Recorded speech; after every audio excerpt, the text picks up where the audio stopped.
नमस्कार, मैं निशी कश्यप, आवाज इंडिया टुडे देख रहे हैं आप। आइए रुख कर लेते हैं बड़ी खबरों की ओर। नीतीश कुमार का इस्तीफा। बिहार की राजनीति में बड़ी हलचल है। नीतीश कुमार आज विधानसभा के पद से इस्तीफा दे सकते हैं।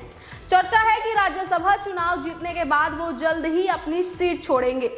धमकी देने वाला गिरफ्तार। देश भर के स्कूलों, अदालतों, सरकारी दफ्तरों में 1100 से ज्यादा धमकी भरे ईमेल भेजने वाले शातिर श्रीनिवास लुइस को मैसूर से गिरफ्तार कर लिया है। IE100 2026 लिस्ट जारी। साल 2026 के सबसे शक्तिशाली भारतीयों की सूची जारी की गई है, जिसमें देश की दिग्गज राजनीतिक और व्यापारिक हस्तियों के नाम शामिल है। चुनावों पर एग्जिट पोल बैन। 2026 के आगामी विधानसभा चुनावों को देखते हुए पुदुचेरी समेत कई चुनावी राज्यों में एग्जिट पोल पर पूरी तरह प्रतिबंध लगा दिया गया है। UPPCS परिणाम घोषित। उत्तर प्रदेश लोक सेवा आयोग ने PCS 2024 का अंतिम परिणाम जारी कर दिया है, जिसमें बेटियों ने शानदार प्रदर्शन करते हुए बाजी मारी है। अंतर्राष्ट्रीय एवं आर्थिक मुद्दों की ओर रुख कर लेते हैं। ईरान अमेरिका तनाव। मिडिल ईस्ट में तनाव चरम पर है। अमेरिका और ईरान के बीच चल रहे संघर्ष का असर वैश्विक स्तर पर दिख रहा है। व्हाइट हाउस ने दावा किया है कि उन्हें सैन्य अभियान में कामयाबी मिली है। पेट्रोल डीजल पर सरकार की नजर। युद्ध के हालात के बीच केंद्रीय मंत्री पीयूष गोयल ने बयान दिया है कि देश में ईंधन की कोई कमी नहीं है। हालांकि एयर इंडिया ने फ्यूल सरचार्ज बढ़ा दिया है। सोने के दाम में भी भारी गिरावट देखने को मिली है। बता दें कि आज सोने की कीमतों में नरमी देखी गई है। 24 कैरेट सोना अपने ऑल टाइम हाई से करीब 55,000 सस्ता चल रहा है, जिससे निवेशकों को थोड़ी राहत मिली है। इसी बीच खेल और मनोरंजन की ओर भी रुख कर लेते हैं। विराट कोहली का विराट रिकॉर्ड। IPL 2025 के पहले ही मैच में विराट कोहली ने 2 बड़े रिकॉर्ड तोड़ दिए हैं। RCB ने सनराइजर हैदराबाद को हराकर शानदार शुरुआत की है। बंगाली एक्टर का निधन। बंगाली अभिनेता राहुल अरनोदे की शूटिंग के दौरान डूबने से दुखद मृत्यु हो गई है, जिससे फिल्म जगत में शोक की लहर है। आज का विशेष। आज सोम प्रदोष व्रत है। धार्मिक दृष्टि से आज भगवान शिव की पूजा का विशेष महत्व है। नमस्कार, मैं हूं अंकिता और आप देख रहे हैं आवाज इंडिया टुडे। चलिए आज की राजस्थान की बड़ी खबरों की ओर रुख कर लेते हैं। नई सेमीकंडक्टर नीति। राजस्थान सरकार ने राज्य को तकनीकी हब बनाने के लिए सेमीकंडक्टर नीति 2026 को मंजूरी दे दी है। इसके तहत जोधपुर, पाली, मारवाड़ कॉरिडोर में विशेष औद्योगिक क्षेत्र विकसित किए जाएंगे और निवेशकों को स्टैंप ड्यूटी में 75% तक की छूट मिलेगी। आज राजस्थान में कई कक्षाओं की बोर्ड परीक्षाओं के परिणाम भी घोषित हो चुके हैं। राजस्थान माध्यमिक शिक्षा बोर्ड ने कक्षा 5वीं व 8वीं के परिणाम घोषित कर दिए हैं। छात्र अपना रिजल्ट आधिकारिक वेबसाइट राजशाला दर्पण पर देख सकते हैं। वहीं 12वीं की बोर्ड परीक्षाओं के परिणाम कल 31 मार्च को आने की संभावना है। कर्मचारी वेतन और भत्ते। वित्तीय विभाग ने मार्च महीने का वेतन अप्रैल में भुगतान करने के संबंध में नए दिशा निर्देश जारी कर दिए हैं। साथ ही राज्य सरकार ने कर्मचारियों के लिए सामूहिक व्यक्तिगत दुर्घटना बीमा योजना का नवीनीकरण 1 मई 2026 से प्रभावी होगा। खेल और मनोरंजन जगत से जुड़ी खबरों का रुख कर लेते हैं। IPL 2026 स्वयं मानसिंह स्टेडियम में राजस्थान रॉयल और चेन्नई सुपर किंग के बीच मुकाबला होगा। खास बात ये रहेगी कि रियान पराग इस सीजन में राजस्थान रॉयल के पूर्णकालिक कप्तान के रूप में अपना डेब्यू कर रहे हैं। मौसम विभाग और कृषि से जुड़ी बड़ी खबरें। बारिश और ओलावृष्टि का अलर्ट। मौसम विभाग ने जयपुर, भरतपुर, कोटा और अजमेर में हल्की से मध्यम बारिश की संभावना जताई है। राज्य के 17 जिलों में तेज हवाओं के साथ ओलावृष्टि का अलर्ट भी जारी कर दिया है और राजस्थान के कई इलाकों में तापमान में उतार चढ़ाव भी देखने को मिल सकता है। कोटा में अधिकतम तापमान 39.3 डिग्री दर्ज किया गया है, जो राज्य में सबसे अधिक रहा है। हालांकि आगामी बारिश के दौरान तापमान में 2 से 3 डिग्री गिरावट आने की संभावना जताई जा रही है। अपराध और सुरक्षा से जुड़ी बड़ी खबरें। नशीली दवाइयों के खिलाफ बड़ी कार्रवाई। जयपुर पुलिस की जांच में सामने आया है कि राजस्थान अब सिंथेटिक ड्रग्स का एक बड़ा प्रोडक्शन हब बनाने जा रहा है। पुलिस ने गुजरात बॉर्डर के पास से बड़ी खेप भी बरामद कर ली है। राजस्थान में साइबर फ्रॉड अलर्ट भी जारी कर दिया गया है। राजस्थान पुलिस ने फेक पुलिस ऑफिसर बनकर किए जा रहे साइबर फ्रॉड को लेकर एडवाइजरी जारी कर दी है। जालसाजा लोगों को बम धमाकों और अन्य अपराधों में नाम तूफान आने का डर दिखाकर पैसे ऐंठ रहे हैं। अन्य महत्वपूर्ण खबरों की ओर रुख कर लेते हैं। सोम प्रदोष व्रत। आज सोमवार है। आज के दिन सोम प्रदोष या अनंग त्रयोदशी का पर्व पूरे देश भर में श्रद्धा के साथ मनाया जाता है। जयपुर के मोती डूंगरी और अन्य शिव मंदिरों में सुबह से ही भक्तों की कतारें लगी हुई है। राजस्थान के कई इलाकों में पर्यटकों की भारी भीड़ भी देखने को मिल रही है। मार्च के अंत में मौसम में आए बदलाव और बर्फबारी के कारण माउंट आबू और उदयपुर जैसे पर्यटन स्थलों पर सैलानियों की संख्या में अचानक बढ़ोतरी देखने को मिली है।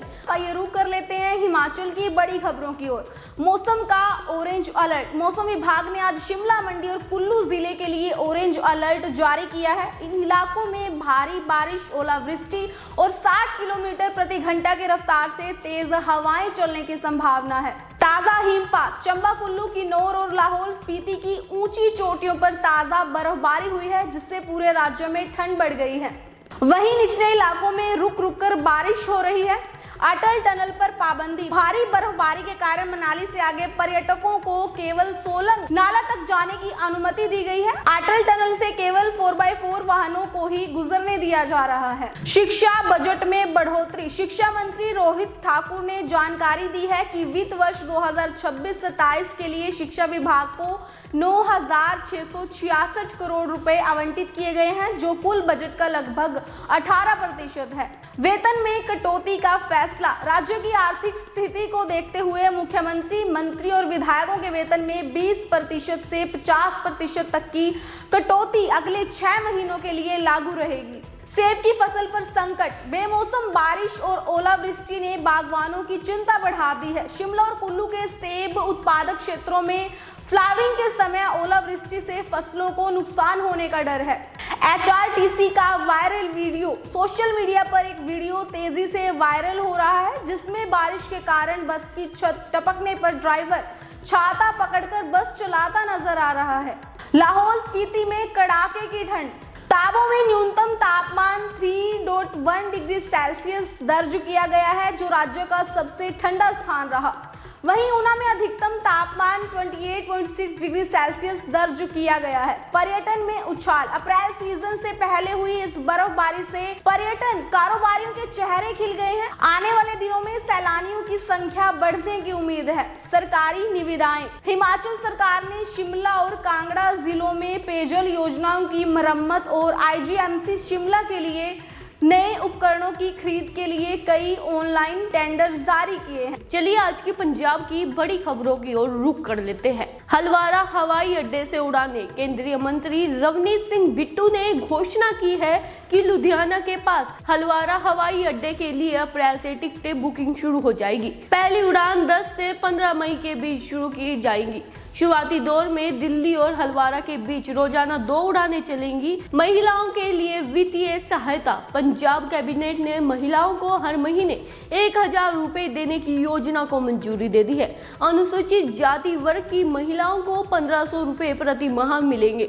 ये राशि सीधा अप्रैल से आपके बैंक खातों में भेजी जाएगी। गुरु ग्रंथ साहिब के अपमान पर सख्त कानून। मुख्यमंत्री भगवंत मान ने घोषणा की है कि गुरु ग्रंथ साहिब के अपमान करने वालों को अब उम्र कैद तक की सजा दी जाएगी। इसके लिए 13 अप्रैल तक जरूरी कानून संशोधन पूरे कर लिए जाएंगे। चलिए अब पंजाब के अपराध और सुरक्षा की बड़ी खबरों की ओर रुख कर लेते हैं।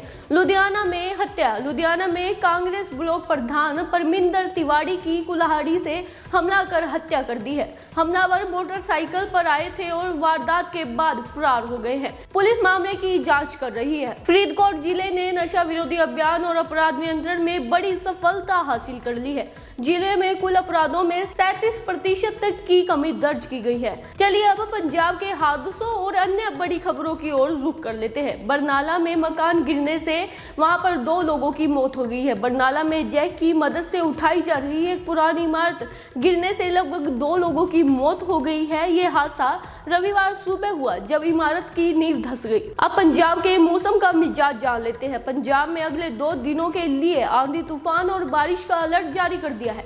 कुछ इलाकों में ओलावृष्टि की भी संभावनाएं जताई जा रही है। अगर हम पंजाब की शिक्षा की बात करें तो देश की टॉप 100 यूनिवर्सिटियों की सूची में पंजाब के 7 विश्वविद्यालयों ने अपनी जगह बना ली है, जिससे राज्य की शिक्षा व्यवस्था के लिए एक बड़ी उपलब्धि मानी जा रही है। आइए रुख कर लेते हैं हरियाणा की बड़ी खबरों की ओर। जमीन के दामों में भारी उछाल। हरियाणा सरकार 1 अप्रैल से कलेक्ट्रेट रेट में 75% तक की बढ़ोतरी करने जा रही है। गुरुग्राम, फरीदाबाद, पंचकुला और हिसार जैसे शहरों में जमीन खरीदना अब और महंगा हो जाएगा। आपत्ति दर्ज कराने की अंतिम तिथि आज यानी कि 30 मार्च है। फसल खरीद पर सख्ती। मुख्यमंत्री नायब सिंह सैनी ने अधिकारियों को चेतावनी दी है कि गेहूं और सरसों की खरीद में किसी भी प्रकार की गड़बड़ी बर्दाश्त नहीं की जाएगी। उन्होंने निर्देश दिए हैं कि किसानों को एक एक दाना एमएसपी पर खरीदा जाए। सुरजेवाला का सरकार पर हमला। कांग्रेस नेता रणदीप सुरजेवाला ने फसल खरीद के नए नियमों, ट्रैक्टर ट्रॉली पंजीकरण और बायोमेट्रिक सत्यापन को तुगलकी फरमान बताते हुए सरकार की आलोचना की है। अपराध और सुरक्षा। नूंह में धर्म परिवर्तन का मामला। फिरोजपुर झिरका में शादी का झांसा देकर दुष्कर्म और धर्म परिवर्तन के दबाव का मामला सामने आया है। पुलिस ने हरियाणा धर्म परिवर्तन प्रतिषेध अधिनियम के तहत आरोपी को गिरफ्तार कर लिया है। पिहोवा में फायरिंग। कुरुक्षेत्र के पिहोवा में एक प्रॉपर्टी डीलर पर ताबड़तोड़ फायरिंग की गई है। आरोप पूर्व मंत्री के बेटे पर लगा है। पुलिस मामले की जांच कर रही है। गुरुग्राम में दर्दनाक हादसा। गुरुग्राम में एक बेकाबू थार ने दादा और उनके 2 मासूम पोतों को कुचल दिया, जिससे तीनों की मौके पर ही मौत हो गई। पुलिस ने वाहन को जब्त कर लिया है। मौसम और पर्यावरण। मौसम का ऑरेंज अलर्ट। मौसम विभाग ने आज हरियाणा के कई हिस्सों में भारी बारिश और ओलावृष्टि का ऑरेंज अलर्ट जारी किया है। 30 से 50 किलोमीटर प्रति घंटा की रफ्तार से तेज हवाएं चलने की संभावना है। यमुनानगर के छात्र की चर्चा। प्रधानमंत्री नरेंद्र मोदी ने मन की बात में यमुनानगर के छात्र प्रथम बराड़ के पर्यावरण सुरक्षण में लिखे निबंध की सराहना की है।